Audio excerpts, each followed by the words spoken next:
قائد تحریک جناب الطاف حسین بھائی سے غداری کرنے والے، مہاجر شہداء کے لہو کا سودا کرنے والے، تحریک کے نظریے اور مہاجر قوم کا سودا کرنے والوں کو تم نے اپنے حکومت میں، اپنی مخلوط حکومت میں شامل کرایا. انہیں نفیس لوگ کہہ رہے تھے. اس وقت تجھے پتہ نہیں تھا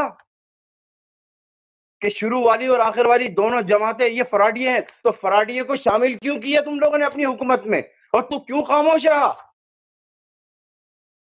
تو حیدر مہدی، اگر تیرا باپ ایک اور تیری ماں نیک ہے تو قوم کو اس کا بھی جواب دینا کہ علی رضا عابدی کی بھائی کی شہادت میں جو لوگ ملوث تھے، کہ تو نے اس وقت ان قاتلوں کے خلاف آواز حق کیوں نہیں بلند کی؟ اس لیے کہ تمہارا مقصد سچ بیان نہیں کرنا ہے، بلکہ پاکستان کے مظلوم عوام کو گمراہ کرنا ہے. تم حسینیت کے لبادہ اوڑھ کر یزیدیت کے پیروکار ہو، جس زمین پر فتنہ اور فساد پھیلانے کے لیے پیدا کیے گئے ہو. تو نے جو اتنے سارے الزامات لگا دیے،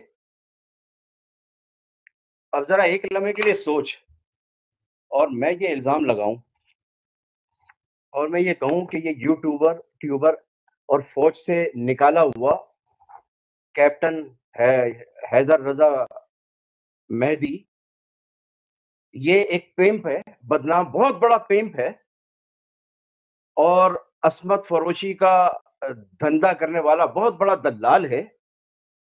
اور یہ حیدر مہدی لاہور کی بدنام زمانہ ہیرا منڈی میں پیدا ہوا ہے، یا حیدر مہدی کے گھر میں بدقماش لوگوں کا آنا جانا تھا، جس کے نتیجے میں یہ حیدر مہدی پیدا ہوا اور یہ کرپٹ فوجی جرنیلوں کو لڑکیاں سپلائی کرتا تھا.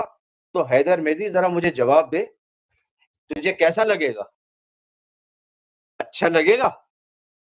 ابے جواب دے حرام الدہر اور بےغیرت کی نسل حیدر مہدی، جواب دے، تجھے اچھا لگے گا یا برا لگے گا؟